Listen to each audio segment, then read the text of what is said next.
Game of the Year 2025, Clair Obscur Expedition 33. Gak usah mencoba mengoreksi cara bacanya di bahasa Perancis, Clair Obscur. karena kalau dalam bahasa Inggris ya bacanya cuma gitu doang kali ya.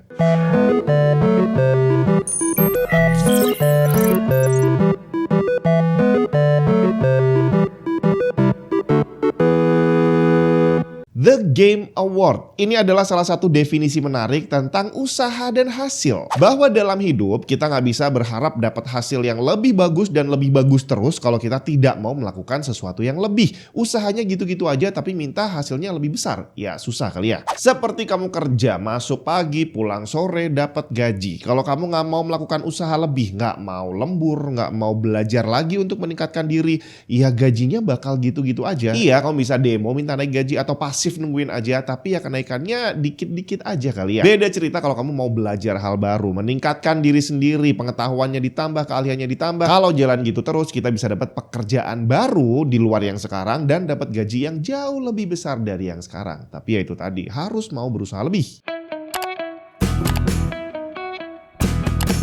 Waduh, nggak bisa ganti wallpaper. Coba cek dulu, mungkin Windows-nya harus diaktifasi. Pengen aktifasi Windows original dengan aman? Cek cdkeysales.com. Gunakan kode voucher TNT untuk dapat diskon tambahan. Bayarnya gampang bre, bisa pakai OVO atau GoPay. Setelah pembayaran, kamu akan dapat serial number yang bisa langsung digunakan untuk mengaktifasi Windows kamu. Kalau ada kendala, bisa langsung chat customer service di websitenya yang akan siap ngasih solusi. Mau cari game atau software original lain juga ada di sana. Selengkapnya cek link di bawah.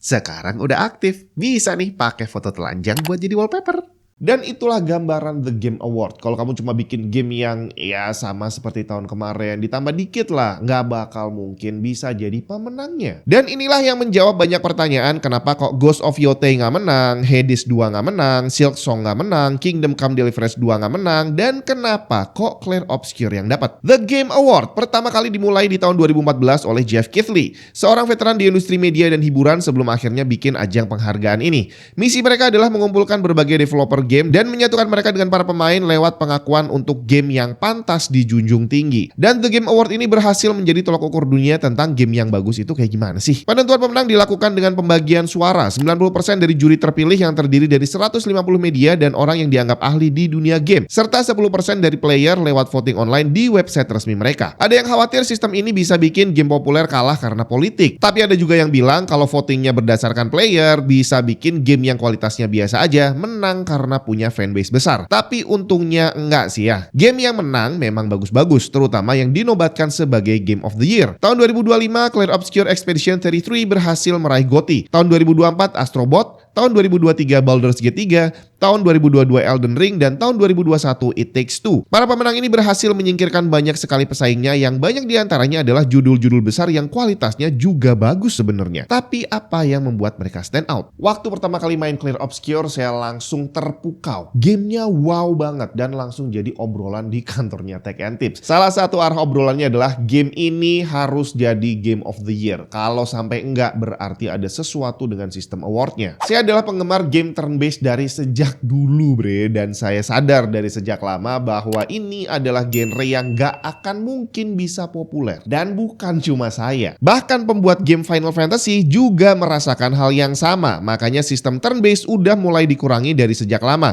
dan berujung hilang di Final Fantasy 15 dan 16. Eiyuden Chronicle yang masih satu keluarga dengan Suikoden juga hanya berhasil menarik para penggemar lama dan udah habis di situ aja. Saya mainin gamenya fine-fine aja, tapi ya udah nggak ada sesuatu yang wow. Tapi Clair Obscur Expedition 33 beda banget bre. Walaupun dibilang turn-based, tapi feel-nya jauh berbeda. Cara pengenalan karakternya, build up ceritanya, sampai plot twist-nya, semuanya bikin wow. Dan terus terang aja waktu mainin gamenya saya bener-bener nggak nyangka bahwa ceritanya akan jadi seperti itu. Bahkan hal yang paling sepele, siapa karakter utamanya, itu pun saya juga nggak bisa nebak bre. Jadi bener-bener nggak ada alasan game ini untuk tidak memenangkan Game of the Year. Gimana dengan game lain seperti Hades 2, Hollow Knight Silksong, Wukong, Kingdom Come Deliverance 2, dan yang lainnya. Bagus sih ya, tapi nggak ada peningkatan signifikan dibanding game sebelumnya. Basically adalah game dengan story baru, grafik lebih bagus, tapi feel-nya masih sama aja seperti game sebelumnya. Jadi seperti yang saya jelaskan di awal tadi, bahwa kalau kamu tidak melakukan sesuatu yang lebih, nggak ada perubahan yang signifikan,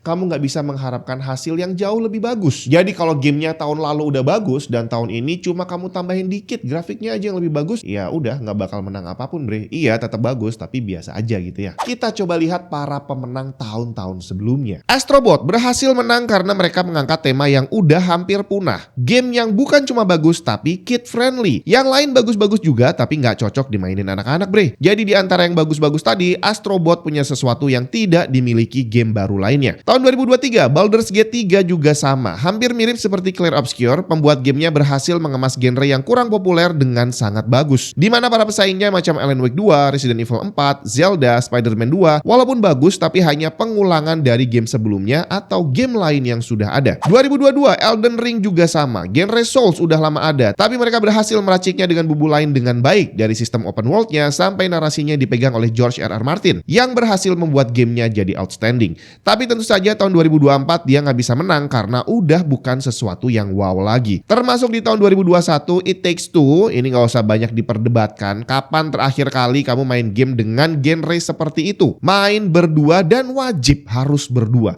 Ditambah story-nya yang bagus dan grafiknya yang juga cakep. Tapi Split Fiction nggak mungkin bisa menang sekarang karena hanya pengulangan dari sebelumnya. Game of the Year, pemenangnya cuma satu. Dalam satu tahun cuma satu yang bisa dapat. Tapi sejauh ini udah terbukti bahwa pemenangnya adalah game-game yang memang wow. Gak harus sesuatu yang baru. Seperti Clair Obscur, sebenarnya bukan genre baru dan udah sejak lama ada. Tapi mereka berani mengambil genre yang tidak populer, dipoles lagi dengan, bukan dikit lagi ya, tapi dipoles banyak sampai akhirnya bisa disukai banyak orang. Ghost of Yotei gak bakal bisa menang karena dia basically adalah Ghost of Tsushima tapi ganti karakter. Dimana Ghost of Tsushima aja bukan sesuatu yang spesial. Resident Evil, Final Fantasy, God of War, mereka gak akan bisa atau mungkin susah banget untuk jadi GOTY karena gameplaynya seperti udah fix, cuma ganti cerita doang. Yang masih mungkin berubah adalah Final Fantasy karena mereka seperti bebas bikin genre apapun di setiap serinya. Beda dengan Resident Evil atau God of War yang bakal jadi aneh kalau dibikin turn based. Bahkan kalau saya bayangin, GTA 6 juga bakal susah jadi Game of the Year nantinya kalau nggak ada sistem baru yang bikin wow. Kalau cuma mengandalkan open world seperti GTA 5 tanpa ada perubahan sistem yang revolusioner, nggak bakal bisa. Kecuali dia diselamatkan oleh hype-nya karena udah belasan tahun ditungguin banyak orang misalkan. Jadi kira-kira tahun 2026 nanti siapa ya yang bakal jadi Game of the Year?